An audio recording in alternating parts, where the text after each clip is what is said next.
Bueno, pues buenas tardes. Vamos a continuar con este mini tutorial de la memoria selectiva entrópica, la MAE, después de que en la primera sesión revisamos los antecedentes de la memoria natural y también de las memorias computacionales, incluyendo las memorias declarativas hechas con redes neuronales, el modelo de Hopfield y el modelo heterosociativo de Cosco. Entonces ahora pasamos directamente ahora sí a la memoria selectiva entrópica y pues lo primero es que una memoria pues es un medio sobre el cual se escriben un conjunto de símbolos que constituyen una representación. Entonces lo que está guardado físicamente es esa representación. Y el medio pues es como una hoja de papel. Una memoria es el papel, lo que escribimos en el papel es una memoria. Y en el caso de la memoria selectiva entrópica, supónganse que tenemos este papel y aquí escribimos un símbolo, en este caso este rectángulo, y entonces ya tenemos una representación. Y ya hay una interpretación porque a esta marca sobre el papel yo le escribo una interpretación que es pues, ser una figura geométrica. Ahora, el primer fundamento de la memoria selectiva entrópica es que la representación está indeterminada.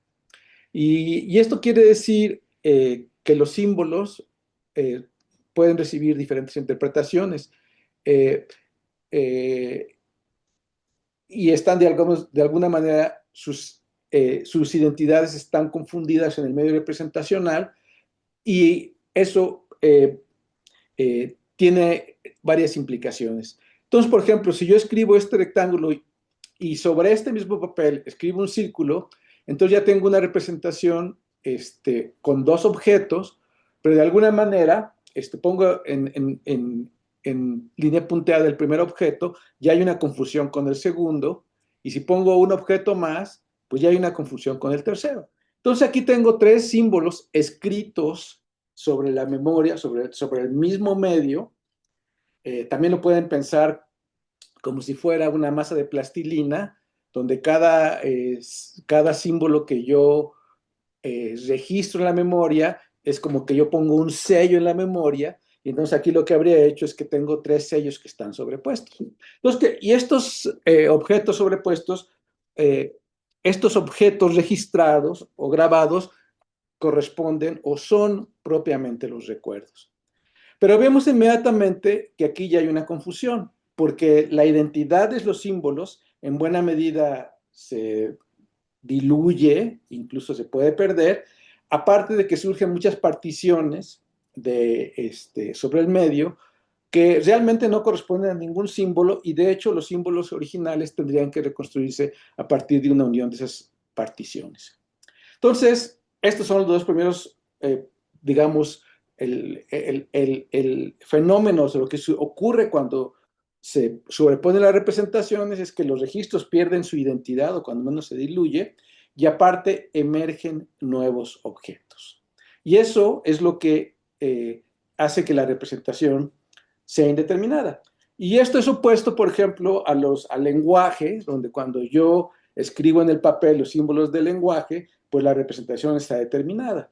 Y ustedes pueden decir, pero puede haber palabras ambiguas, por ejemplo, palabra gato o banco son ambiguas o frases ambiguas. Sí, es la ambigüedad, pero la representación sigue siendo determinada porque los símbolos en sí, los caracteres, la A, la G, etcétera, esos no están indeterminados, esos objetos están perfectamente determinados. Entonces aquí, cuando ya vamos más allá de la ambigüedad, porque no nada más es el significado lo que es ambiguo, sino la representación misma, es cuando surge esta indeterminación de la memoria.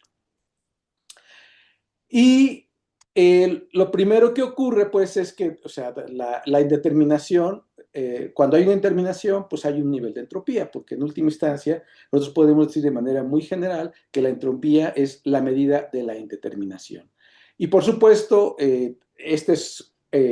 la indeterminación puede variar, de ser mínima. De hecho, cuando la indeterminación es cero, es cuando tenemos representaciones determinadas, y esta indeterminación puede aumentar de manera muy significativa.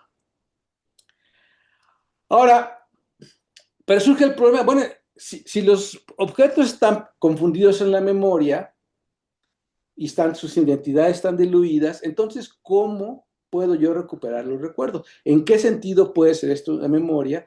Y aquí el punto de este modelo de memoria, que es consistente, me parece, pues, con una visión muy amplia de estudiar la memoria, es que el recuerdo o el reconocimiento siempre es relativo a una pista o una cue de memoria.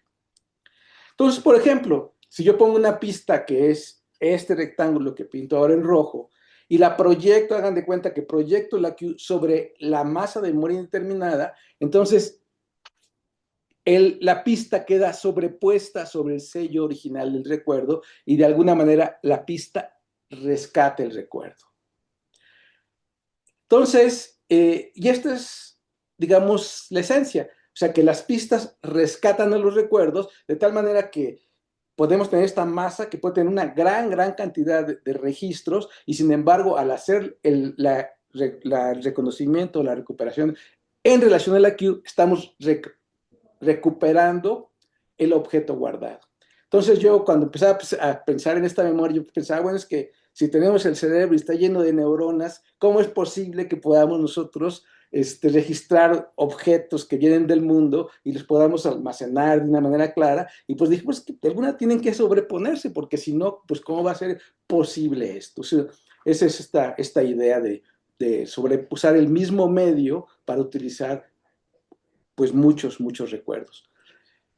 Entonces, podemos decir que la queue se autorrecupera en el proceso de recuperación de memoria. Y esto ustedes lo pueden ver como un principio de interacción, pero es un principio de conservación que es como diferente de los principios de conservación físicos, por ejemplo, el principio de la conservación de la energía, donde lo que se conserva, pues es algo que está en el mundo material.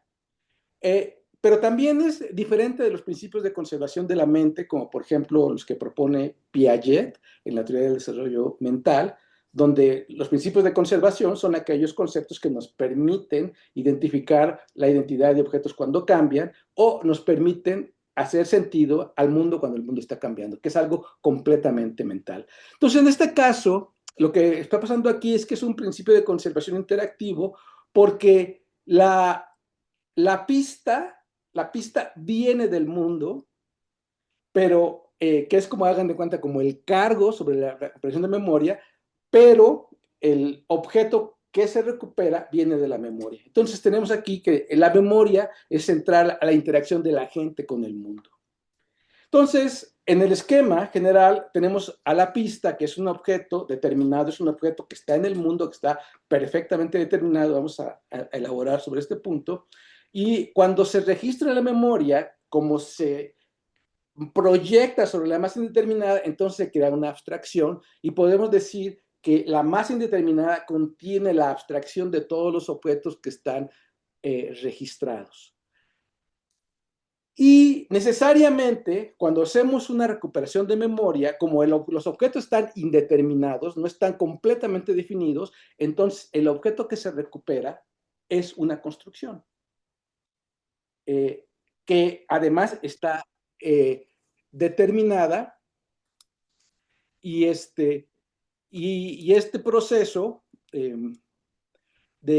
es consistente con lo que platicamos de la noción de recuperación de memoria de Bartlett, donde la recuperación de memoria es una construcción, pues, genuina, es una construcción, no es una cuestión retórica, sino realmente es genuina porque el objeto en la memoria no está completamente definido. Entonces tiene que ser una reconstrucción. Entonces tenemos que cuando estamos reconstruyendo en la memoria, cuando estamos haciendo esta construcción, pasan tres cosas en paralelo. Uno, el objeto del recuerdo se determina y entonces podemos recuperarlo, pero este proceso de recuperación corresponde con la interpretación de la representación, porque lo que está en la memoria es una representación, y aparte también es el proceso de toma de conciencia del objeto que estamos recuperando de la memoria. Esto mucho en el sentido, donde más claramente se vería es en el sentido de Turing, donde el recuerdo episódico en particular es una forma muy particular de forma de conciencia. Okay, entonces, esto que les dije es como la intuición general del sistema de memoria, que tiene que ver con la creación de representaciones indeterminadas y su uso interactivo por parte de un agente. Ahora, vamos ahora a su implementación computacional. Entonces, para la implementación, pues lo primero es que tenemos que tener un medio de memoria. Y el medio de memoria es una tabla, es una retícula, que puede ser, lo pueden pensar de manera análoga a la cinta de la máquina de Turing, que se puede extender a una cuadrícula bidimensional sin generar, sin perder nada, sin aumentar la esencia de la máquina. Entonces, esto es el medio. Es como una hoja cuadriculada, que ustedes lo pueden pensar que es también como un arreglo de neuronas o un arreglo de procesadores donde en cada celda de la cuadrícula hay un procesador local que mantiene información localmente. Entonces, cada celda es una unidad de proceso que registra de manera local el recuerdo. Y ahora, en este medio, la siguiente abstracción es que las unidades de contenido, es decir, los recuerdos propiamente, se representan como funciones matemáticas discretas. O sea, son funciones. O sea, el objeto que está guardado en la memoria es una función discreta y finita. Y esto, pues, no es nada, digamos, muy extraordinario, porque en realidad en la ciencia cognitiva, pues es un postulado muy profundo, es que los objetos de la computación, pues son las funciones que se computan por la máquina de Turing. Y aquí simplemente, en lugar de pensar que las funciones representan algoritmos, ahora vamos a pensar que las funciones representan también a los objetos de memoria o los objetos del recuerdo de manera directa. Entonces, es una representación muy abstracta y lo que escribimos en el medio son funciones. Entonces, por ejemplo, tenemos aquí una tabla de memoria. Aquí tengo estas etiquetas A1, A2, A4, que quiere decir argumentos de la función. Y aquí tengo estas columnas que tengo, los renglones que son los valores de la función. Esta columna de la izquierda y el renglón de este abajo son metadatos. No están en la memoria, nada más están aquí para efectos de la explicación del modelo, porque realmente el objeto operativo es directamente la retícula y nada más con la marca. Entonces, si esta cuadrícula, estos son los argumentos, o sea, los objetos del dominio de la función, y estos de acá son los valores o los objetos del codominio, entonces para que esto sea una función, lo único que tenemos que tener es que en cada columna haya una celda marcada a lo más. Si satisfacemos ese requerimiento, entonces esa es una función matemática que está guardada en esa tabla. Y vamos a decir en este momento que esa función es la firma de una imagen, por ejemplo, o de un objeto en el mundo, que es un pato. Aquí está el pato. Entonces, esta función se convierte directamente en el trazo de memoria, porque si pensamos en que las celdas son las unidades activas de memoria o de proceso, entonces esa actividad es una función matemática, este objeto abstracto, pero también es el trazo de memoria, y de alguna manera aquí pensamos que nos acercamos un poquito más a las neurociencias en el estudio de un modelo de este tipo, aunque claro que el salto a las neurociencias es todavía muy, muy grande. Pero digamos que esta función representa un pato y tengo otra función diferente que representa a otro pato.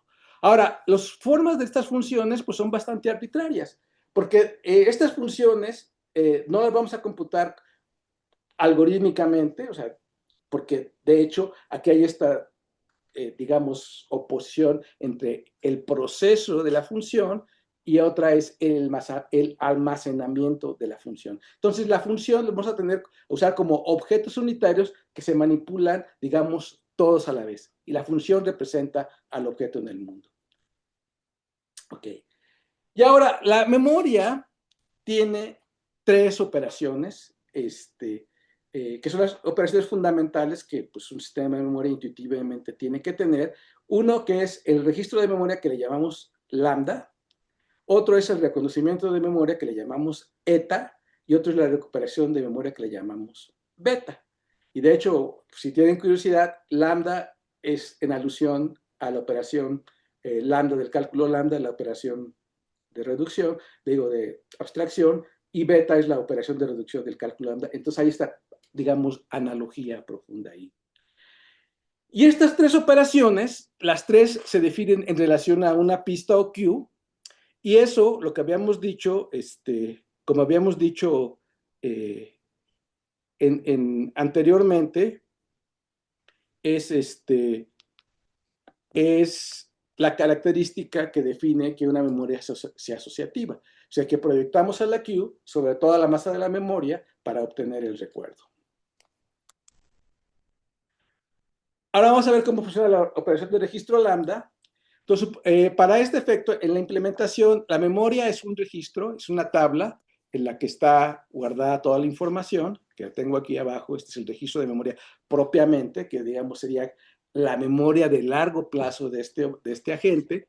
Y el sistema utiliza un registro auxiliar, que se llama un buffer auxiliar, que es un registro de entrada y salida, en el cual se escriben las pistas o las funciones que se van a registrar en la memoria.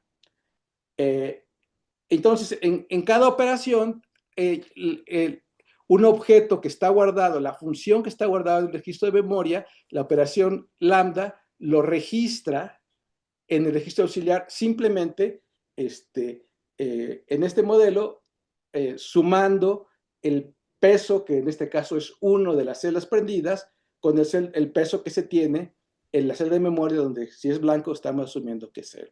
Entonces aquí lo que vemos son tres operaciones de registro. Este pato, su función que representa este pato, se registra en esta memoria, y luego este otro pato tiene esta función. Entonces aquí el registro se hace sumando celda a celda todas las celdas de la memoria, del registro auxiliar y de memoria, todas las celdas. Entonces la idea está en que, aunque las celdas no tengan nada, pues se suman 0 con 0 para que quede el registro de memoria. Pero esta es una operación, digamos, que si esta suma celda a celda se realiza, digamos, conceptualmente de manera en paralelo en un solo paso de computación. Y aquí tenemos otra función, también como ven está muy rara, pues no estamos computando un algoritmo en un sentido, sino la función representa, digamos que ahora representa este conejo, y entonces hacemos la suma, y entonces nos queda la suma de la celda a celda de estos tres objetos, nos queda este objeto que está aquí abajo, donde hay unas celdas que están apagadas, que no son utilizadas por ninguna celda, por ninguna función de ningún objeto. Hay otras celdas que tienen un 1, que quiere decir que se ocuparon por una representación o un trazo de memoria, pero hay otras celdas que tienen un 2. Y esas celdas quiere decir que se usaron por dos pistas que se registraron, se usaron dentro de la memoria, y entonces lo que nos queda aquí es una tabla donde las celdas, cada una de las celdas tiene un peso, y ese peso corresponde al número de veces que ha sido utilizado en el registro para registrar un objeto de recuerdo. Y esta conjunción aquí, esta representación, pues corresponde a ser el OR, corresponde realmente de una manera muy directa, o la disyunción entre los objetos que fueron registrados, en este caso el pato 1, el pato 2 y el conejo. Y por eso esta memoria es abstractiva. Ahora, como las operaciones, las representaciones son las funciones mismas y las operaciones son directamente ejecutables por una regla, digamos, directa sobre la memoria, entonces la memoria es declarativa, que estamos declarando que este pato se registra en la memoria, estamos declarando que este otro pato se registra en la memoria. Y estas operaciones, declarativa y abstractiva, fueron dos de las propiedades que analizamos que eran putativamente, eran propiedades putativas de la memoria natural. Entonces, hacer esto es una forma muy básica de implementar a la regla de Hebb. A la regla de Hebb, eh, que es, como ya hemos dicho, es la exigencia que las celdas que se reinforcen together, se disparan juntas, perdón, y que quiere decir básicamente que aquellas unidades de memoria que se excitan de manera coordinada corresponden a, a una función psicológica particular, en este caso el recuerdo. Y aquí toda la información de las pistas pues se diluye. Ya no sabemos a quién corresponden, a qué fue aquello que le dio el peso a cada celda, y lo único que sabemos es que las pistas que correspondían al mismo recuerdo, las celdas que correspondían a las mismas pistas, se activaron de manera coordinada. Y esa coordinación es lo único que tenemos para, digamos, para representar esos recuerdos que están ahí confundidos.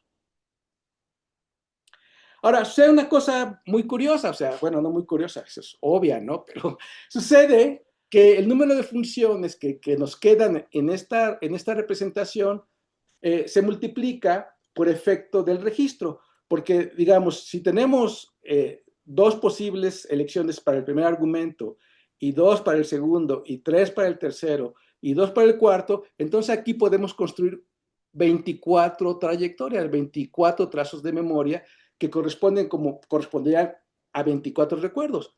Nada más que nosotros a la hora sabemos, por este ejemplo, que registramos 3 recuerdos nada más. Entonces hay 21 funciones o 21 trazos que digamos que nos llegan de gratis por el efecto de mezclar la información en la representación. Y a esto le llamamos la productividad de la memoria, que es decir, son pistas adicionales que surgen por las pistas que se registran, pero que no son las pistas que se registran. Y esto de la productividad es muy interesante porque ya una vez que están en la memoria, pues son pistas tal cual las pistas que se registraron, está confundida la información y las podemos ver de varias perspectivas. Uno, estas pistas permiten reconocer vistas novedosas de objetos conocidos, porque digamos que guardamos un objeto, entonces las pistas que se producen como efecto colateral pueden ser similares al objeto guardado, y entonces podemos pensar que nos ofrecen una capacidad mayor de identificar a los objetos que ya registramos, que es muy importante. Pero también permiten reconocer objetos que no son conocidos. O sea, por la pura productividad, de pronto reconocemos algo que nunca habíamos visto. Y además, las podemos utilizar para construir nuevos objetos, que es de alguna manera lo que sucede en la imaginación, que de alguna manera, cuando estamos imaginando, pues el insumo de la imaginación son los recuerdos, pero se combina para producir cosas novedosas. Pero por supuesto, esto también da lugar a que haya recuerdos falsos. O sea, que nosotros pensemos que tenemos un recuerdo, que algo pasó, que realmente no pasó, porque lo produce la productividad de la memoria. Y ahora es muy interesante que todos estos fenómenos ocurren en la memoria natural.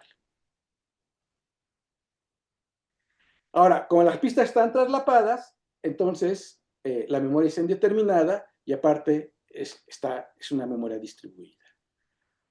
Okay. Entonces, y tiene una entropía.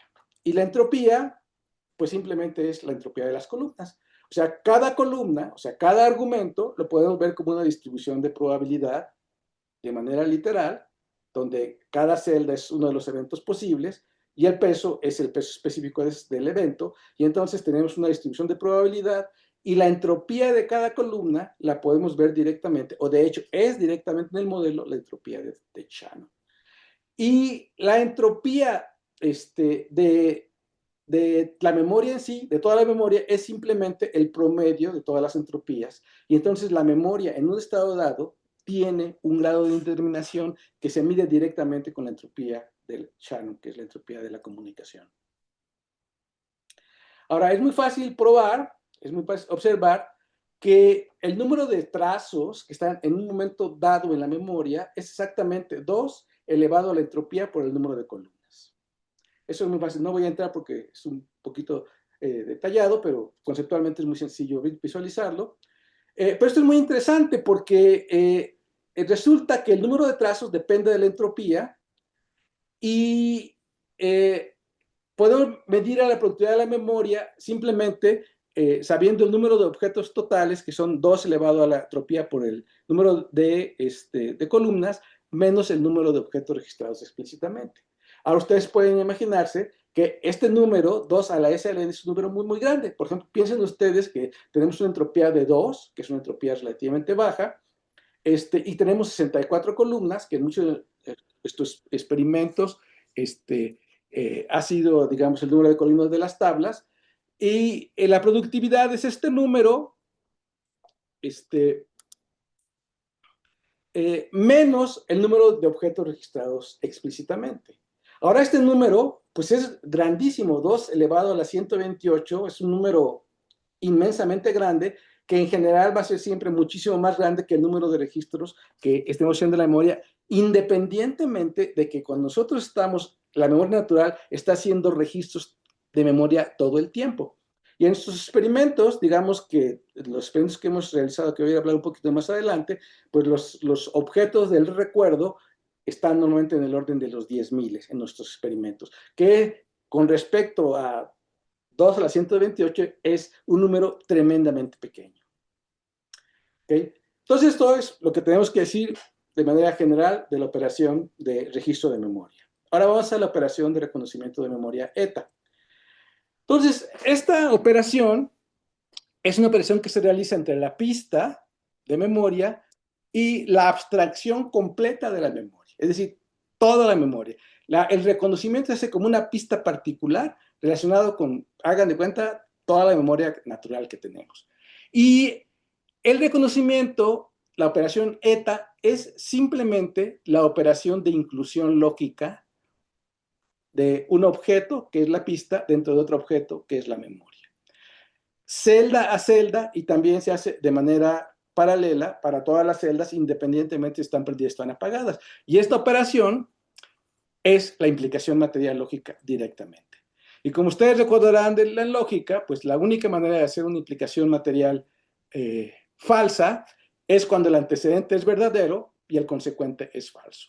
Entonces, por ejemplo, si aquí tengo este pato y esta es su firma, que fue la que registramos originalmente, pues todos los unos están prendidos en la memoria y entonces la pista se acepta.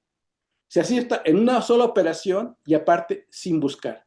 Y aparte es una negación dura, porque no es que yo busqué sino simplemente de una sola operación digo, ah, sí te conozco.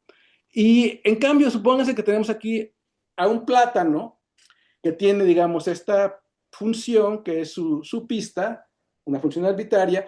Este objeto no lo registramos en la memoria, pero al hacer la implicación material celda a celda de todas las celdas con respecto a la memoria, vemos que aquí hay 2 celdas que tienen un 1 en la pista y un 0 en la memoria, están apagadas. Entonces, la pista se rechaza. Y de hecho, la pista se rechaza con que con uno solo que esté prendido, una sola celda que esté prendida en el registro auxiliar y apagada en la memoria, es suficiente para rechazar a toda la pista. Y también la pista se rechaza en una operación sin buscar, y aparte es la negación fuerte, porque no estamos rechazando por el hecho de que no encontramos y abandonamos la búsqueda, sino estamos rechazando porque sabemos de manera categórica que la pista no está en la abstracción que conforma la memoria. Entonces se hace en una sola operación de manera súper eficiente que corresponde con una propiedad muy, muy importante de la memoria natural. Dicen, bueno, pero esto es como un poquito como una operación muy dura porque pues imagínense en entornos naturales con pistas reales y imágenes reales, pues es una operación muy fuerte que con, con rechazar a una sola celda rechazas a todo. Y de hecho, o sea, aquí vamos a ver más adelante, podemos tener, la operación de registro puede dar lugar a falsos positivos y falsos negativos. Y para esto, la memoria tiene 3 parámetros que controlan el qué tanto debe estar el peso de una celda para considerarla prendida. Entonces hagan de iota hagan de cuenta que la memoria, el medio de memoria es una masa de plastilina, y cuando escribimos un objeto, pues le ponemos un sello. Entonces, iota controla qué tan dura es la masa. De tal manera que mientras la masa sea más dura, pues va a ser más difícil que un objeto se registre. Entonces, eso nos permite, digamos, aumentar, o sea, restringir el número de objetos que se van a registrar porque es muy dura la masa. Ahora, y le llamamos la sensibilidad de la memoria. Nosotros podemos controlarla con ese parámetro, hacerla muy chiquita o hacerla muy grande. Y eso va a ser modulando el peso mínimo que deben tener las celdas para poder ser consideradas prendidas. Ahora, kappa es otro parámetro que lo que hace es controlar qué tan fuerte debe ser la pista para impactar en la memoria. Entonces aquí tenemos, pues, otra vez piensen que la pista es como un sello, y entonces tengo la memoria que es como una masa, y entonces si la pista impacta con muy poquita fuerza, pues la memoria lo va a repeler. Digo, a ti pues ni siquiera me está haciendo cosquillas, entonces lo repelo. Y entonces, pero mientras más fuerte sea que la fuerza con que imprimimos ese sello, entonces más posible es que esa pista se registre en la memoria. Y de hecho, en la memoria, estos dos parámetros interactúan todo el tiempo entre qué tan fuerte es la masa, o qué es la sensibilidad, con qué tan fuerte es el sello, y eso en conjunto nos permite modular el peso adecuado de las pistas para diferentes dominios. Y luego, por otro lado, y en general estos dos parámetros, lo que tienden a hacer es que nos permiten controlar que disminuyan los falsos positivos. O sea, los estamos haciendo más duro, estamos requiriendo más esfuerzo para que algo se registre, entonces tenemos menos falsos positivos. Pero al mismo tiempo, eso nos hace que aumenten los falsos negativos, porque puede haber que cosas que queremos registrar están muy cerquita de ser registros reales y simplemente los rechazamos por los parámetros de fuerza.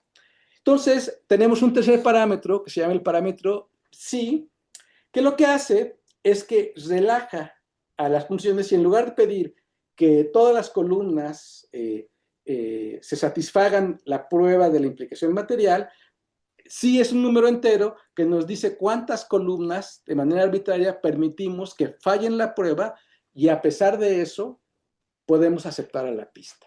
Entonces, esto funciona de manera contraria a los parámetros, porque lo que hace esto es que nos permite, se flexibiliza la memoria, y entonces hace que, que tengamos más que podamos tener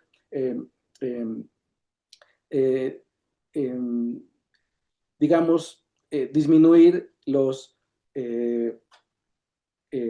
falsos negativos. ¿Okay? Entonces, la regla de reconocimiento, digamos que refuerza nuestra visión de que estas operaciones corresponden a la regla de Hebb, porque realmente tenemos una pista, y lo único que hace que la podamos rechazar o aceptar depende del efecto coordinado de las celdas que están en la pista dentro de la masa de memoria en una sola operación. Ahora, es muy difícil, muy difícil que una pista de un recuerdo se presente a la gente tal y como se registró originalmente. Porque siempre que vemos, o sea, que registramos un recuerdo en la memoria, aunque ya lo conozcamos, pues va a ser desde una perspectiva diferente, en un contexto diferente. Si es una imagen, va a ser con una iluminación diferente, o a lo mejor hay obstáculos, etcétera, etcétera. Entonces, en la vida real, pues realmente es muy difícil que un objeto del recuerdo se presente a la memoria para su reconocimiento o para su retribución exactamente como se presentó cuando se registró. Y por eso es muy importante tener que la memoria sea productiva, y en la práctica el reconocimiento de memoria depende en gran medida de la productividad. La productividad es tremendamente grande, ya vimos qué tan grande es el número de la productividad, y realmente cuando una pista se recuerda, es muy poco probable que se empate con el objeto que se grabó originalmente, y más bien se empata con la productividad y de hecho, en general, en los experimentos que hemos realizado, en el corpus que usamos para probar, nunca se incluye dentro de la memoria. O sea, lo que registramos objetos del recuerdo en grandes cantidades y para probar los objetos que estamos probar no están incluidos de tal manera que estamos forzando experimentalmente a que cuando hay reconocimiento, el reconocimiento se deba a la productividad para simular este fenómeno también. Entonces, lo siguiente es medir cómo funciona la memoria, cuál es su respuesta. Y de hecho, para diseñar en la práctica un experimento, tenemos que determinar cuál es el tamaño del registro de memoria, o sea, de qué tamaño, cuántas columnas y cuántos renglones necesitamos para que el registro funcione de manera correcta. Y aquí tenemos el tipo de gráficas que tenemos. En los primeros experimentos con el corpus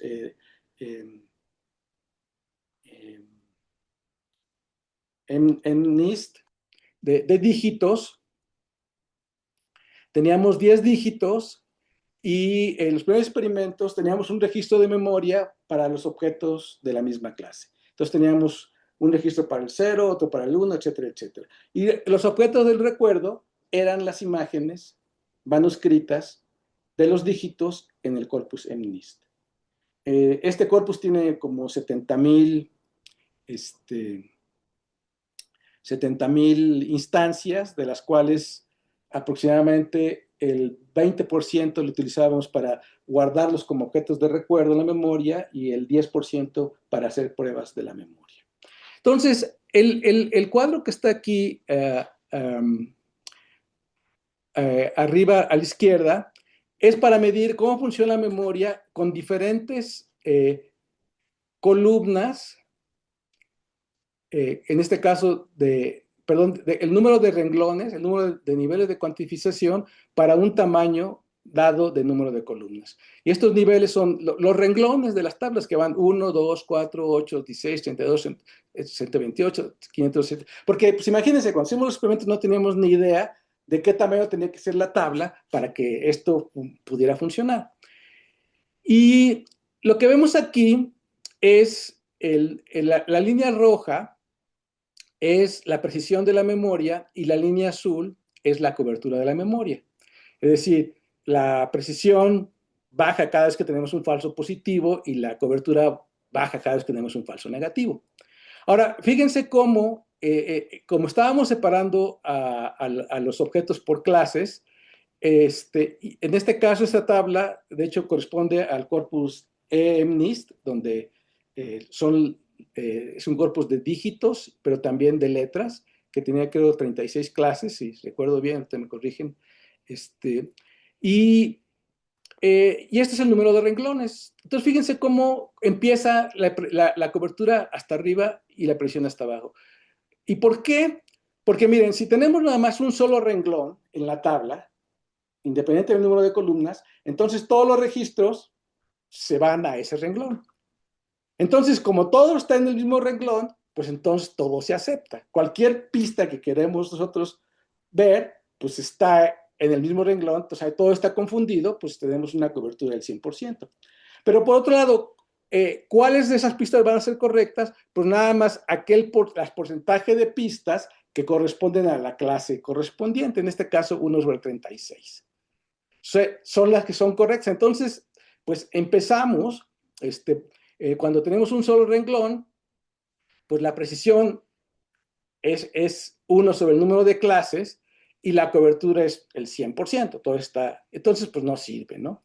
Sin embargo, haciendo los experimentos aumentando el número de renglones, vemos que la precisión empieza a aumentar moderadamente y luego ya más rápidamente, y la cobertura se mantiene de manera bastante razonable, hasta que en este caso tenemos un óptimo, cuando tenemos 128 renglones, tenemos el mejor compromiso entre la precisión y la cobertura, arribita como del 85%, 84 tantos por cientos, lo cual pues es razonable porque es una memoria que está funcionando más o menos bien.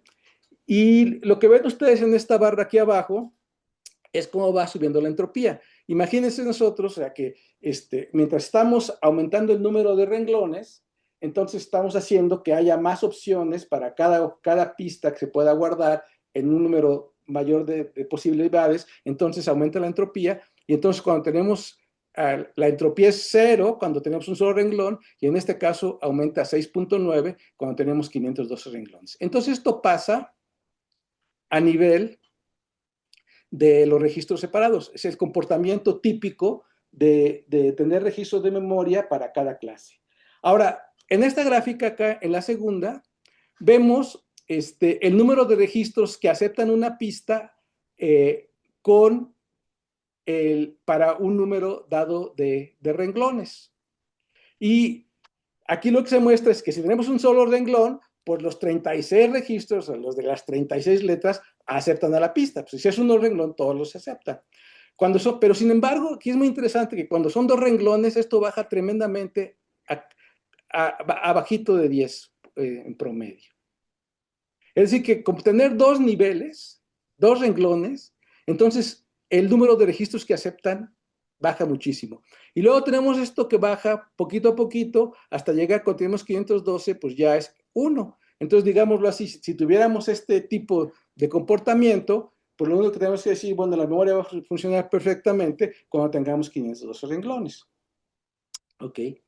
Ahora, sin embargo, como todos estos renglones aceptan, entonces queda el problema, bueno, ¿y cuál de todos los que se aceptan vamos a tomar en cuenta? Entonces, para esto hicimos estas gráficas que representan la respuesta del sistema, y es que entre todos los registros que aceptan a una pista, tenemos que escoger uno. Y esta gráfica que está aquí representa la cobertura y la precisión de cuando ya hicimos la selección, y esta selección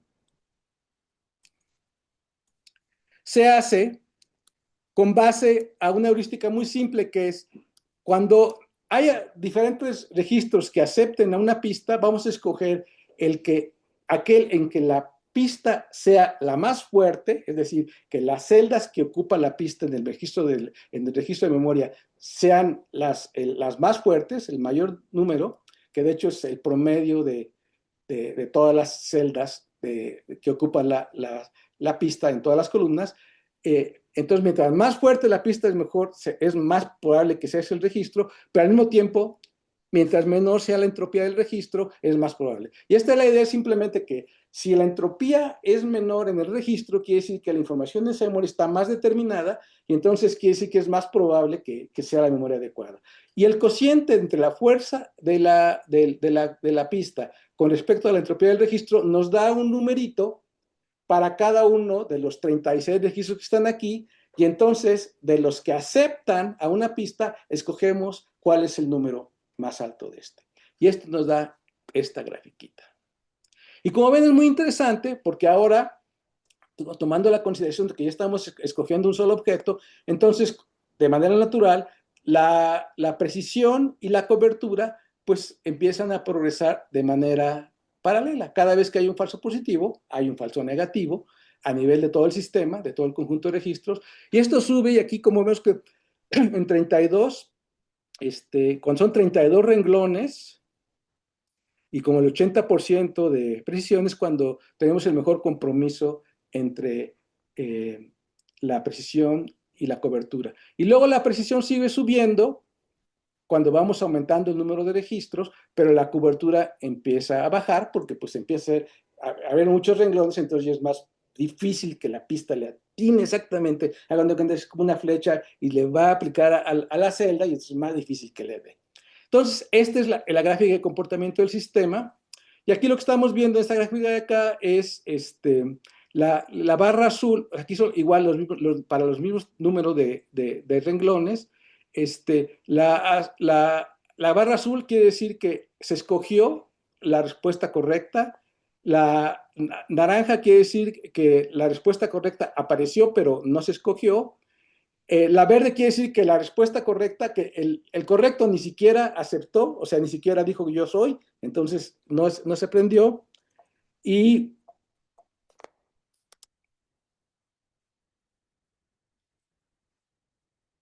la roja quiere decir que la memoria simplemente ningún registro aceptó. Entonces, más es el comportamiento del sistema. Entonces, estos experimentos nos dicen, bueno, los hacemos para diferentes números de columnas y vemos cuál es el óptimo número de renglones. Y aquí tenemos, por ejemplo, ya es para escoger el registro operativo. Y como 64, como 64 y renglones y 128, estos dos aquí fueron como los mejorcitos, entonces los utilizamos con un registro, por otros experimentos preliminares, con 64 columnas. Y aquí está el comportamiento ahora del registro de 64 por 64, y aquí está el de 64 por 128, pero ahora lo que estamos haciendo aquí es ver cómo funciona este registro cuando tomamos el corpus de prueba, digo, cuando tenemos el corpus de recuerdo y llenamos a la memoria con un porcentaje de ese corpus de recuerdo. Entonces aquí ven, por ejemplo, que aquí tenemos, para esta gráfica, en el registro 64 por 64, usamos el 1% del corpus de recuerdo para guardarlo en la memoria. Y luego subimos al 2%, subimos al 4%, al 8%, al 16%, al 22%, 64%, 100%. Y fíjense cómo para el registro, ya, esto es para 64 por 64, este es para 64 por 28, y este es el comportamiento, digamos, de cuánta información tiene que estar en la memoria para que la memoria empiece a ser funcional. Y aquí abajo también tenemos la entropía con respecto al corpus de memoria, y vemos aquí, por ejemplo, que aquí cuando tenemos este registro 64 por 64 y llenamos a la memoria con el 64% del corpus de recuerdo, tenemos como que el mejor compromiso entre la presión y la cobertura, que es como alrededor de 85% por ahí, con una entropía de 4.5 a nivel de registro.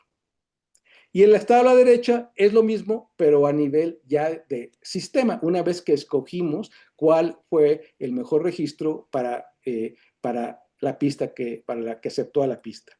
Y entonces vemos aquí, ya en estos dos, como la precisión se mantiene bastante alta, en general empieza muy alta y se mantiene bastante alta, y la cobertura empieza muy baja, pero conforme la memoria empieza a adquirir información, entonces llega un punto en el cual se llegan y más o menos se van paralelos, y de hecho, pues quiere decir que, o sea, sugiere que si se sigue guardando más información, va a haber un tiempo en el cual vamos a tener una buena presión y buena cobertura, y claro que cuando ya sea la memoria se superllene o se ponga muy igual y la entropía suba mucho, entonces, pues lo que va a pasar naturalmente es que la cobertura se va a disparar, todo está lleno y la precisión empieza a bajar. O sea, siempre acepta, pero ya va a tener muchos errores. Y esto sucede también en este caso, en el 128, y aquí con estos experimentos decimos, pues por cuestiones del desempeño del sistema, por un lado, y por otro lado, porque, o sea, la memoria es un objeto físico donde tenemos procesadores en cada uno de las celdas, pues nos conviene escoger el registro de memoria más pequeño para que la memoria sea más barata, y entonces bajo ese criterio decimos, pues este es el bueno para estos experimentos. Ok. Entonces, esto pasa, este tipo de gráficas son las gráficas que hacemos para determinar el tamaño de los registros de memoria en base al desempeño del sistema para el dominio particular. Ahora, pero aprovechando los pesos, aquí les pongo otro experimento con el registro, este es con el corpus de MNIST a la derecha, a la izquierda y a la derecha es MNIST, pero ahora lo que hicimos fue usar un solo, ya nos olvidamos de poner un registro por clase y ponemos ya un solo registro en el cual se escriben todos los objetos de memoria. Y aquí, para este caso, ya utilizamos una calibración de los parámetros K, iota y sigma para obtener el mejor desempeño de la memoria. Y fíjense que usando la memoria pesada, o sea, con pesos y calibrando bien los parámetros, para MNIST tenemos esta tabla que tiene 64 columnas por 16 renglones y tenemos este desempeño que es muy, muy alto. Y para el caso de MNIS, que son los dígitos, pues también se comporta muy bien. Entonces, la moral es que cuando no tenemos que utilizar un registro para cada clase, lo cual ponía varias preguntas acerca de la naturaleza, sino más bien tenemos un solo registro en el que se guardan todos los recuerdos y toda la memoria, y entonces aprovechando los pesos, los valores de la entropía y calibrando bien los parámetros, obtenemos este tipo de desempeño, lo cual pues, son para nosotros muy buenas noticias, porque de hecho el registro, imagínense, en lugar de tener acá 36 registros de 64 por 64, tenemos un registro de 64 por 16, lo cual, y el desempeño es incluso más alto.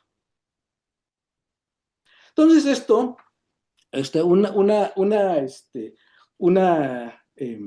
un resultado que se observó de manera empírica en base al comportamiento de la memoria es que hay una cosa que se llama el compromiso de la entropía, que es si la entropía de la memoria es muy baja o muy baja, la presión es alta, pero la cobertura es muy baja. Entonces no es operativa.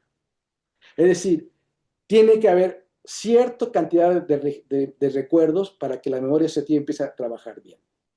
Ahora, por otro lado, si la entropía es moderada, si la entropía es muy alta, la cobertura es también muy alta, todo se acepta, pero la presión es muy baja, ya va a haber muchas fallas. Entonces tampoco puede ser tan alta la entropía, porque entonces la memoria no es operativa, pero lo que observamos a través de muchos experimentos es que si la entropía es moderada, la precisión y la cobertura son razonables por un rango operativo de la memoria en ciertos rangos de entropía, y la memoria es operativa y podemos tener memorias prácticas. Y este compromiso de la entropía es algo muy fuerte.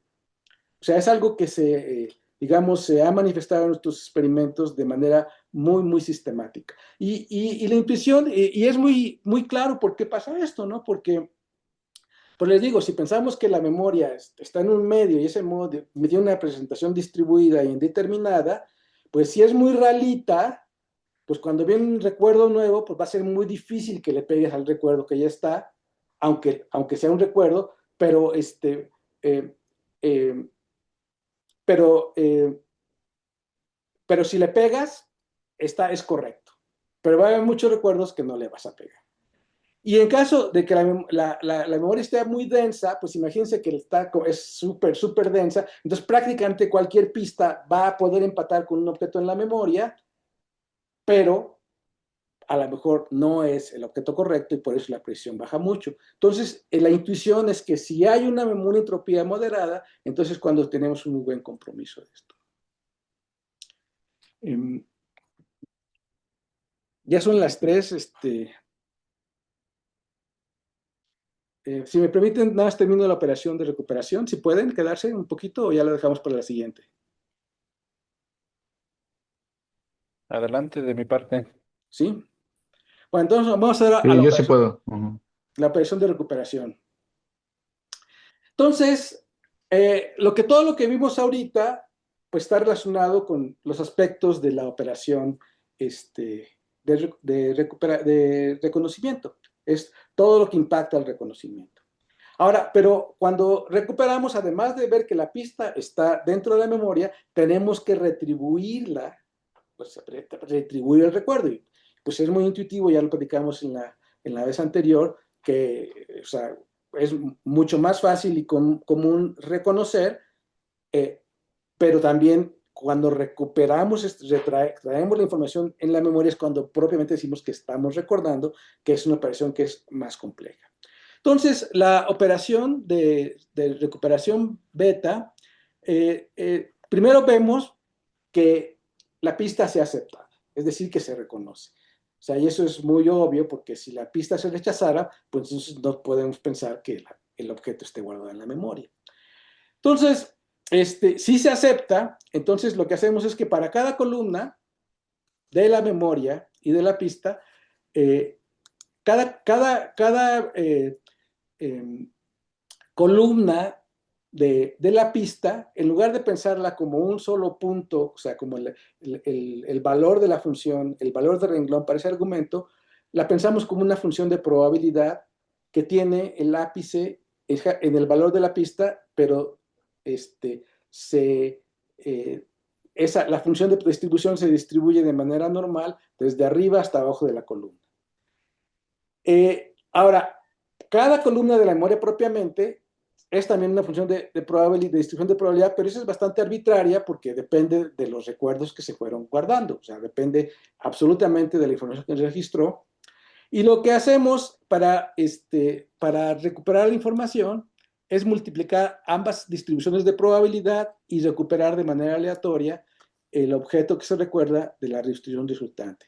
Entonces, supone que tengamos la memoria, y esta memoria es una memoria real, es una memoria que tiene 32 columnas y tiene 16 renglones, y es una memoria de los experimentos que hicimos con el corpus DIMEC 100 de la fonética del español de México, este corpus que nosotros recuperamos hace ya varios años. Y aquí representa, aquí todavía es una clase, un registro por cada clase de fonema. Hay 22 fonemas básicos del español, o 22 tipos de unidades acústicas, que son las 17 consonantes y las 5 vocales.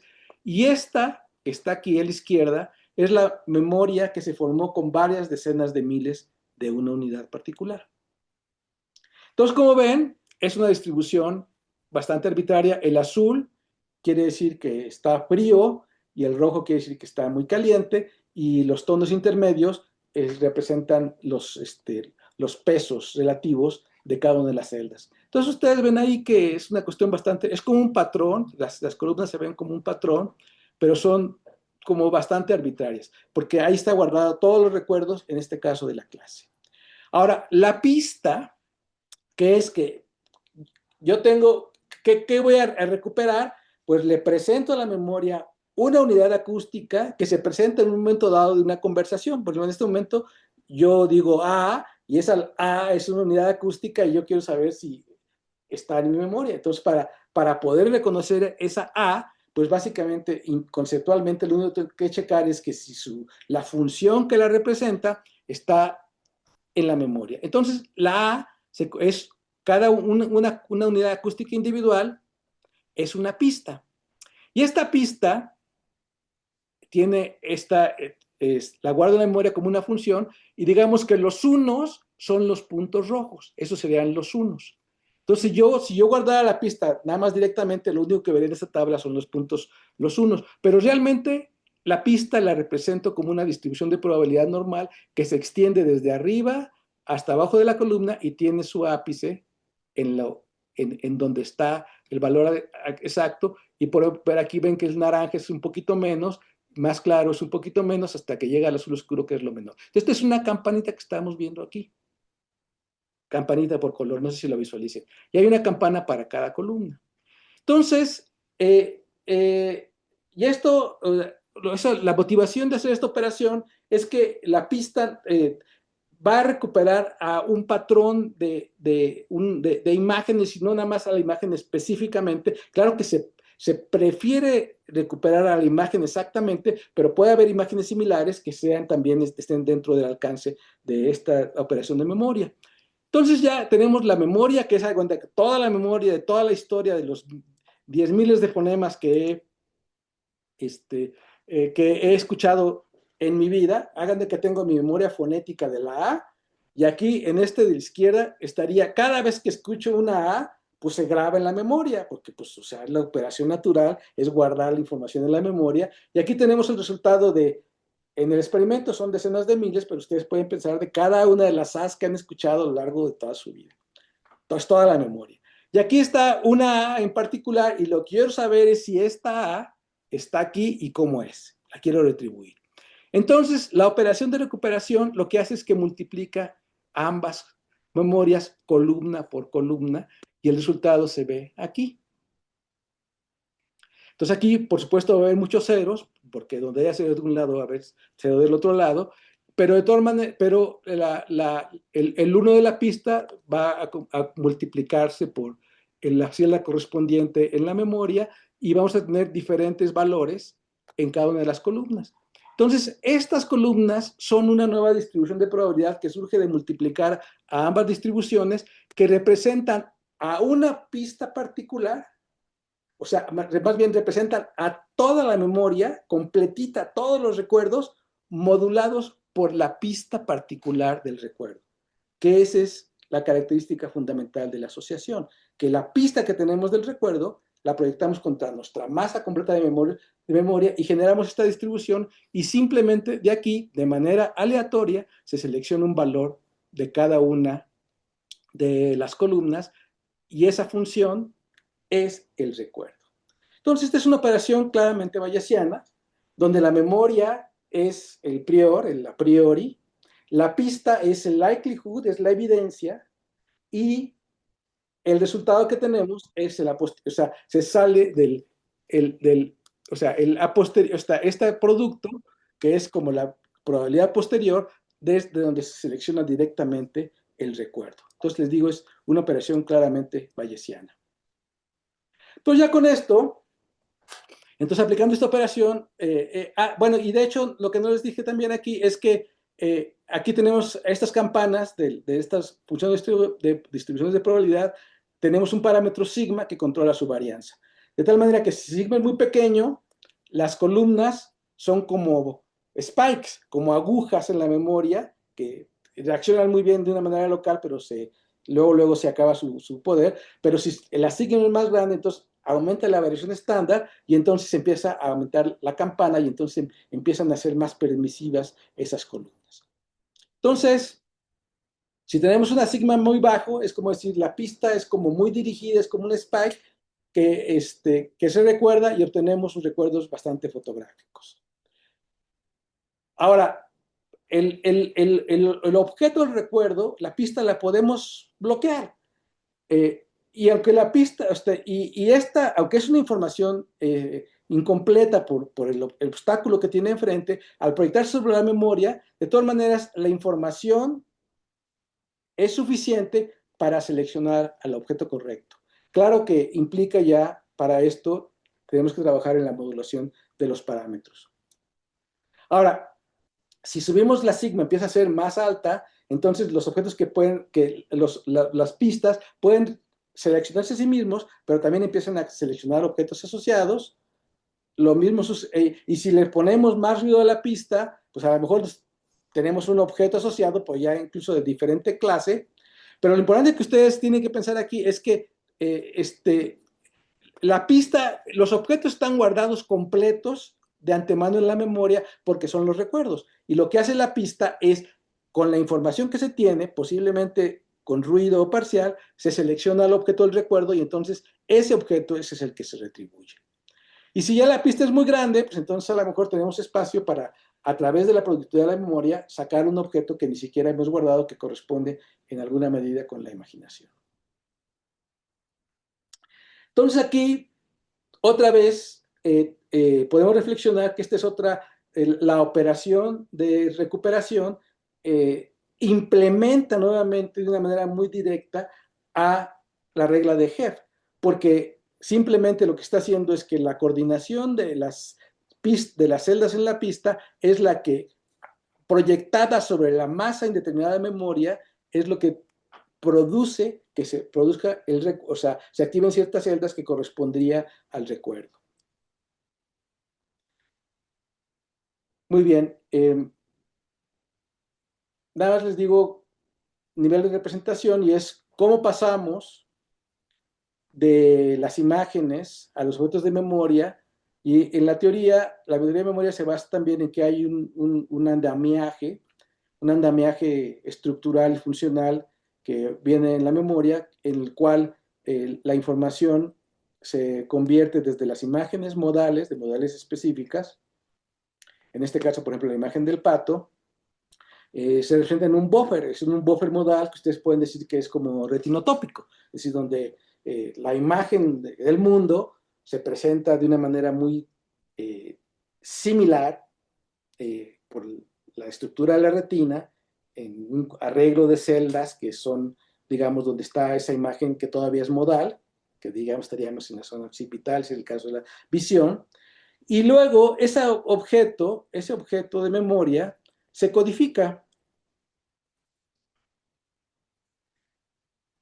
Y el resultado de la codificación es que se codifica en una función que tiene finita, que tiene el número de argumentos de la memoria, y esta función normalmente es una función de estos argumentos a un valor real, y esta función, estos objetos, se cuantifican en los niveles de la tabla, el número de renglones de la tabla, y entonces aquí el objeto de esta cuantificación resulta que es la función discreta, que es la que se va a guardar en la memoria.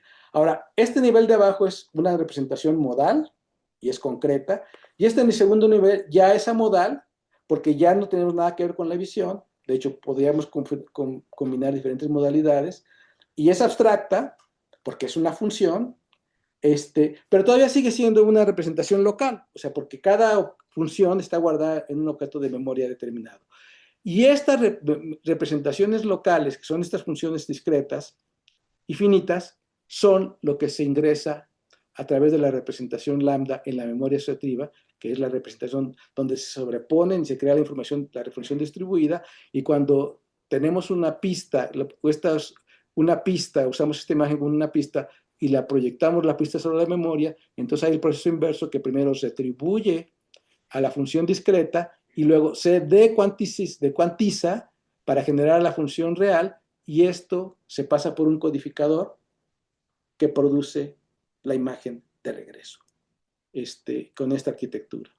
Entonces aquí, por ejemplo, en el pato está en el corpus en MIST, es un buffer de píxeles de imágenes de gris de 28 por 28, que son 784 celdas, que son las entradas a un codificador que la mapea a n, y esta n es el número de columnas de la memoria, y estas es lo que se ingresa a la memoria asociativa, y la operación de recuperación saca esta n y se sube el proceso inverso, y este encoder es una red convolucional profunda, y este decoder es una red convolucional inversa, que básicamente produce, de la entrada produce el buffer de píxel, y además la arquitectura normalmente tiene un clasificador que trabaja en este espacio que también se llama el espacio latente, que recibe los objetos y los clasifica con una red neuronal completamente conectada en el número de clases que tenemos, que nos ayuda la clasificación para nos ayuda para entrenar al autoencoder que está aquí, y también nos ayuda para hacer los experimentos, para poder hacer las mediciones de precisión y de cobertura. Entonces, básicamente, este es el esquema general de la memoria, y y, y ya, o sea, creo que ya me pasé de tiempo.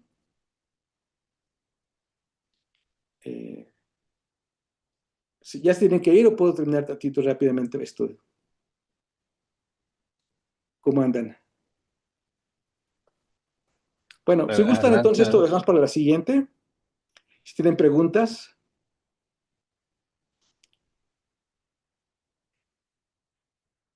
adelante. Bueno, yo sí, se me ha hecho muy, o sea, muy interesante. Yo creo que mis preguntas tal vez no puedan ser respondidas ahorita, pero a mí me da mucha curiosidad de el poder de cómputo que se necesita para esto. Ujú, O sea, yo quisiera o sea, como que así, a simple, a ojo de buen cubero, no ujú, me parece que sea tanto cómputo. Me parece como que, bueno, me parece, ¿no? Que se obtienen muchos beneficios ujú, sin tanto cómputo. Eso me llama mucho la atención. O sea, sí. me gustaría que, de ser posible, o sea, me pudiera coordinar con alguien para reproducir los experimentos del DIMEX 100, o sea, los que ya hicieron, o sea, Ujú, poderlos yo replicar para entender muy bien esto, porque o sea, tal vez yo puedo implementar experimentos más grandes aquí en el BCC, o sea, ujú. si lo presento y les gusta, que sí les va a gustar, pues podemos hacer un experimento más grande, o sea, por eso, entonces, bueno, eso lo Sí. dejo Mira, lo platicamos después. sí, Ujú, aquí yo creo que te anticipo, y luego le dejo la palabra a Rafa, que te puede decir un poquito más, o Noé, no sé, hay varios ujú, que han hecho muchos experimentos en la práctica. Pero mira, las operaciones de memoria, la memoria en sí, las operaciones sí son de bajo demandas de cómputo. Y de hecho, una de las Ok. grandes ventajas que sean los arreglos, que son arreglos paralelos de las operaciones, no son celda a celda o columna a columna, permite Ujú, una paralización muy grande de estas operaciones. Y de hecho, o sea, bueno, yo lo he pensado que es algo, digamos, del proceso natural. Yo creo que comparten conmigo esta idea, donde, y de hecho es una idea que también está en el conexionismo, que es que cada unidad de proceso tiene un proceso muy simple, este, ujú, pero lo que da la fuerza computacional es que todas las unidades se procesan de paralelo en muy poco paso de computación con un consumo de energía muy bajo y la interpretación surge de manera holística de toda la representación. No es una representación local, es una representación distribuida. Entonces, eso, y de hecho, este ujú. es un experimento. Yo pienso que puede haber otras arquitecturas como este, de la neurocomputación, donde puede haber otro tipo de procesadores con MEMS, registros, etcétera, que podrían hacerlo incluso más bajo energía, que es uno de los intereses, ¿no? Ahora, donde está el Ujú. poder de cómputo que se requiere para hacer los experimentos es en la construcción del autoencode, que ahí sí, No. sí, potencialmente en paralelo, y ahorita le dejo la palabra a Rafa, porque sí, potencialmente en paralelo, conceptualmente en paralelo, aunque potencialmente porque seguimos en una simulación, aunque estamos usando GPUs, pues sigue siendo una simulación, pero ¿qué te parece? Le doy palabra aquí a Rafa para que te hable un poquito más del poder de cómputo que se requiere ya para hacer todos los experimentos y el esfuerzo que sí es grande. Si no sé, Rafa, si quieres, puedes tomar la palabra para esto. Pues básicamente hay dos fases. Una es el entrenamiento de la red neuronal, Ujú, dependiendo del dominio, y ahí pues se requiere, bueno, no es indispensable, pero sí altamente recomendable tener un GPU. ok. Entonces, un GPU decente y ya con eso se entrena la red, dependiendo del dominio, pues del tamaño de la red. Pero han sido redes relativamente pequeñas, 2 millones de parámetros, un poquito menos Ok. o menos, pero para el caso de MNIS fueron redes chiquitas. Y Ujú, ya para la operación de la memoria en sí, pues se usa NumPy, NumPy usa CPUs. ajá. Entonces, pues ahí realmente es tener un buen CPU, el CPU de una laptop, de una buena computadora, ¿no? No se requiere mucho. Ok.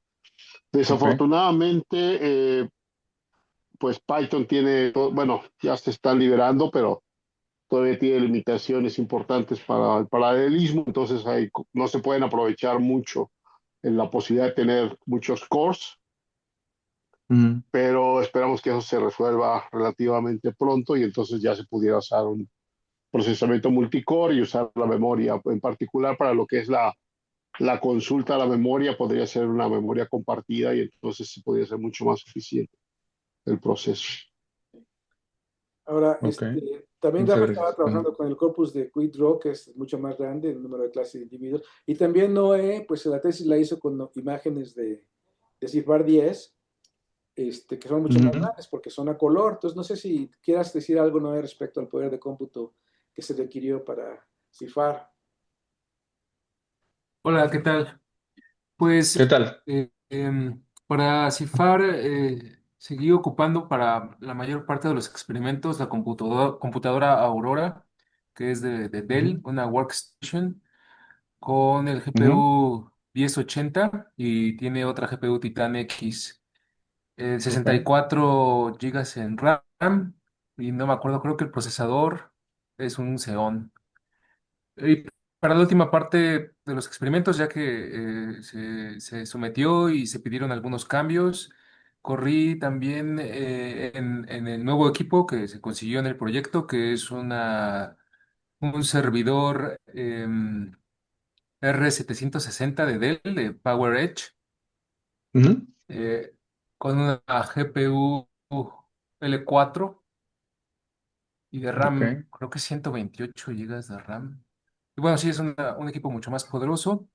Pero Ujú, con la computadora Aurora, que fue donde desarrollé la mayor parte de los experimentos, sí tardó algo, un par de días para hacer todo, ¿no? Desde entrenar al autoencoder, al clasificador, ejecutar experimentos para encontrar el tamaño de la tabla, del registro, y luego probar la operación de recuperación y decodificar la imagen y volver a obtener imágenes de 32 por 32.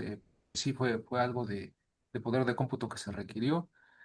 Em, y justo para los siguientes experimentos que van a hacer con ImageNet, pues ahora sí sería todo hacerlo con el nuevo servidor y emplear una técnica de paginación o de lotes para Ajá. procesar todo ese conjunto tan grande de datos.